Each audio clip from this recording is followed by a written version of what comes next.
গহনাকে নিয়ে হসপিটাল থেকে সবাই মিলে বাড়িতে প্রবেশ করতেই যাবে, ঠিক তখনই সকলে দেখতে পায় রাইসেন পরিবারের গেটের সামনে আগুন জ্বলতে, যেটা দেখে তো সকলে একদম হতবাক হয়ে যায়। আর আয়ুষ্মান তার বাবা রাঘবকে বলে, আপনি সব কি করতেছেন? তখন রাঘব বলে, আমি ওই মেয়েকে আটকাচ্ছি।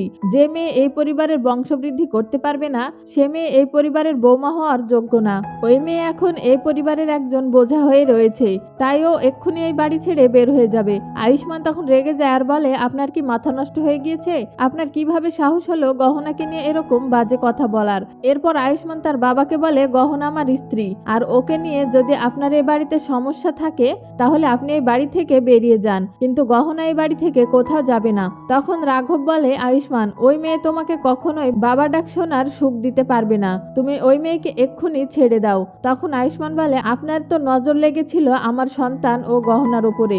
আয়ুষ্মান আরো বলে, হ্যাঁ আপনি আমার বাবা, কিন্তু আপনাকে আমার স্ত্রীর বিষয়ে কথা বলার কোনো অধিকার আমি দেইনি। তখন রাঘব বলে, আয়ুষ্মান, ওই মেয়ে আমাদের বংশবৃদ্ধি করতে পারবে না, তাই ওই মেয়ের কোনো অধিকার নেই এই বাড়িতে থাকার, তুমি ওকে এক্ষুনি এই বাড়ি থেকে বের করে দাও। তখন গহনা বলে, হ্যাঁ ডাক্তারবাবু, উনি তো ঠিক বলেছেন, আমি আপনাদের মন ভেঙে দিয়েছি আর আপনাদের হাসি খুশিও কেড়ে নিয়েছি, তাই আমার উচিত এই বাড়ি থেকে বের হয়ে যাওয়া, আমি এই বাড়ি থেকে চলে যাচ্ছি। তখন আয়ুষ্মান গহনাকে বলে, গহনা, তুমি কার কথা শুনছো?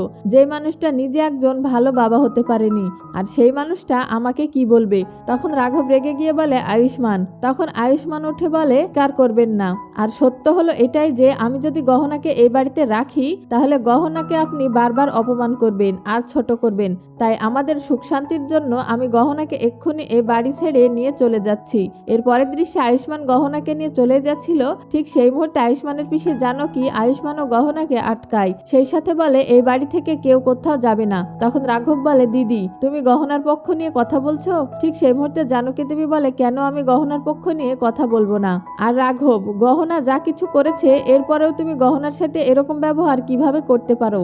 গহনা আমাদের বাঁচাতে যে তার নিজের জীবনের সুখ শান্তি সব হারিয়ে ফেলেছে, এই সব কিছুর জন্য তো দায়ী আমি হব, আর এই সব কিছু তো সে আমার জন্যই করেছে। আর ওই সুরখান তো আমাকে জোর করে বিয়ে করতে যাচ্ছিল, আর গহনা আমাকে ওর হাত থেকে বাঁচিয়েছে। এরপর সুরখান তো মারা গিয়েছে, কিন্তু গহনার জীবনের সব থেকে বড় খুশিটা উনি কেড়ে নিয়ে গিয়েছে। এরপর আয়ুষ্মান কিছু বলতে যাবে, ঠিক সেই মুহূর্তে আয়ুষ্মানের পিছে জানকী বলে, বলবে না, শুধু শুনবে। আর রাঘব, তুমি হয়তো ভুলে গিয়েছো এই বাড়ির সব সমস্যার সমাধান আমি করি, তাই আমি বলে দিচ্ছি, গহনা হলো এই বাড়ির বৌমা, আর গহনা এই বাড়িতেই থাকবে। এর পরের দৃশ্যে আমরা দেখি আয়ুষ্মান গহনাকে সান্ত্বনা দেয় আর বলে, গহনা, তোমার কি মনে আছে আমাদের বিয়েটা যখন জোর করে হয়েছিল তখন তো কেউ তোমাকে মেনে নেয়নি, আর আজ দেখো পিসিমা সহ সকলে তোমাকে মেনে নিয়েছে, তুমি তো আমাদের সব বিপদ থেকে বাঁচিয়েছো, তবে আজ তুমি কেন এভাবে ভেঙে পড়ছো? গহনা, তুমি নিজেকে একটু সামলাও, সবকিছু ঠিক হয়ে যাবে। সো ভিউয়ার্স, এই এপিসোডটা আপনাদের কাছে কেমন লাগলো কমেন্ট করুন, আর পরবর্তী এপিসোডটি দেখার জন্য এই ভিডিওতে একটা লাইক দিয়ে চ্যানেলটি সাবস্ক্রাইব করুন।